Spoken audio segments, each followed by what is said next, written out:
Hello guys, welcome back to Cassette Confessions. Today we're looking at Spider-Man Strikes Back from 1993. This is an oddity itself. This is a bit of an obscure one to actually have in the collection. Yeah. Spider-Man, I sort of grew up with Spider-Man as a kid actually, so a great superhero. Even though I sort of drift away from that, I probably think after Spider-Man 3 actually, and afterwards I sort of get onto like the DC bandwagon with Batman and stuff. Mainly Batman. I'm not really a Superman fan really, but Batman, great. Dipped in and out of the films, the major films by Tim Burton, Joe Schumacher. The Christopher Nolan trilogy, the original film with Adam West from 1966, and maybe a few anthology animated direct-to-video DVDs or films I can remember.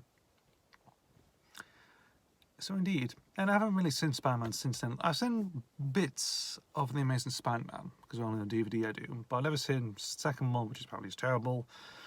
But also the films with Tom Holland in, Homecoming and Far From Home, and also him also in the MCU with the whole Civil War, Infinity War, Endgame, that sort of thing. But I never really got into it straight away really.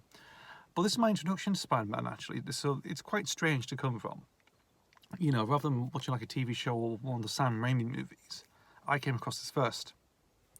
So this came out in 1993.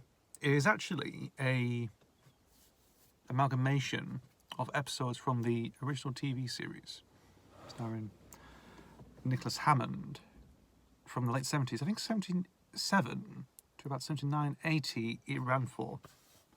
And basically it's just like a crime, like a bit like an action crime story, crime thriller, very much. There's no major powerful villains in this story. So no Green Goblin, no Dr. Octopus, no Electro, no Venom. Venom wasn't really come. I think didn't come around until the 80s, very much around that time. Correct me if I'm wrong. If you know your comics and with Spider-Man and stuff, but they never appeared. It's just him fighting crooks around New York City. I'll tell you something though. It is quite interesting because you have like very practical stuff with stuntmen going up wires and stuff, of him crawling up the building. That's quite interesting. Nicholas Hammond himself, he's okay as Peter Parker. Very, very much. It's just like it's very 70s with its music. Very funky music, of course. The suit itself is all right. Even though it does look like he has like spoon ends, for eyes. It's quite strange, really. And one thing to point out with Spider-Man Strikes Again, of course, I do remember, because I had the VHS, but I think I never actually seen it, really, to be honest. I don't know. Because I rewatched it, a few years ago. I think about maybe 4 years ago, actually, when Oliver Harper, back when he did with stuff with Richard Jackson, Duncan Casey, who now do Valverde Broadcasting, they did two of these. They did the Strikes Back. They also did the, what do you call it? The Dragon's Lair, the Dragon's Touch, or the Dragon's Claw, or something like that. When he goes to Hong Kong, which was actually the last episodes, really. And they were just basically, powering through it, making funny and doing in New York accents and stuff like that. And try and make some funny commentary out of it as well, like an actual video special, of course, because I think you actually have the right. You can actually have the rights to actually upload this stuff. I think, or it might change back in the day. Who knows? But I sort of got a reprisal for it, and I thought, when I look back, it's interesting. Also, when people take the piss out of it, it's quite fun. It's quite hilarious in places. But that's my sort of my introduction to really Spider-Man, just him fighting crooks around New York City, which is in the late 70s and has Nicholas Hammond in it. I actually saw Nicholas Hammond in Once Upon a Time in Hollywood recently. He played Sam Wanamaker. Very flamboyant performance from him, actually. I think how Sam Wanamaker was back in 1969, or back in the 60s, really. But he was good, actually, because I haven't seen him in anything else bar that, really, which was recent, just last year, really. Yeah, so it's pretty interesting. I mean, it's a bit strange adding to the collection. One other thing that sort of struck me was the actual VHS itself, because it has VCI distribution on it, even though it's not on it. It's actually done by someone called Missing in Action Video, or MIA, strangely. Some versions do actually have the MIA just logo on it.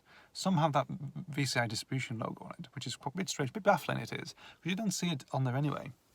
At least I don't think the copy I've got actually has it. And some copies may be flown around on the internet, probably don't either. Who knows? Yeah.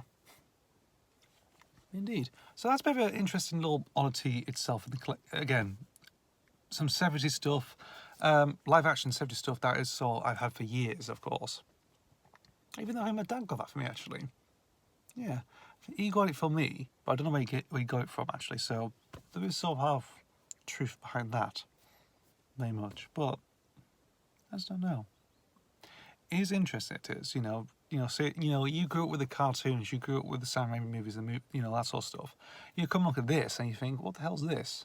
I mean, people like Kevin Smith probably actually grew up watching it as kids, really. Kevin, of course, the infamous Kevin Smith. And yeah, and he did sort of a little segment on his own channel, going through the Spider-Man franchise, the adaptations, TV shows, cartoons, very much. And he said, I think it was like a nice long time because it's like one of the early ones that they saw, really. I mean, same as here as well. I would have, I don't know what people would have make of the actual film that Canon Films were going to do in the 80s. Even though the original, actual plan itself was, the producers of Canon Films didn't know Spider-Man whatsoever, didn't read the comics or anything, and they assume that he was just a man who got bitten by a spider into like a wolf-type creature, an eight-limbed wolf-esque creature. That's actually true. That actually was meant to happen, but it never did. Thankfully, thank God. They had, it didn't. It's all looked interesting. So you have stuff like Scott Levi and Bob Hoskins in the film, and Joe Zito, who actually directed one of the Friday the 13th films, was going to direct it actually, but nothing came out of it, which is a very good relief. If you look at the concept drawings for it, you think, what the friggin' hell are they doing? Oh my God, that is not how you're supposed to do it. Who knows? That could actually become something, maybe later down the line, a comic or a movie will probably try something like that. Do like a version of the Abomination or something, or Man-Bat. That could be interesting, even though it could be ripping off bits and pieces, doing their own take on it. Maybe. People will probably think, that man has a good idea. Fair enough. But, you can go with it, really. But that will be interesting. Naturally, when you think of it, it could be like one of the main supervillains of the original TV series. Who knows, of the 70s. Even though it could be a budget restraint and stuff like that, or maybe just... They didn't want to do some gimmicks and pull like a cheap costume on somebody and just go, die, Spider-Man, die, all that sort of stuff. Yeah, probably. I don't know, maybe there might be some early stuff really with that, but again, I don't know. It's a weird thing it is. If you look at the, Spider-Man in his early days when TV and his proposed first feature film were coming out at the time, 70s, 80s, a bit strange really. Quite of an odd time really, but. Very much so. So, that's me talking about Spider-Man Strikes Back from 1993, even though it's come from the 70s, just a VHS release, really. Nothing else to say about that, really. Just carry on waffling around about Spider-Man, really. Nice little idea it is. Nice little thing. I don't really talk about Spider-Man or superheroes that much on the channel, so fair enough. Anyway, as always, see you for the next video. Bye.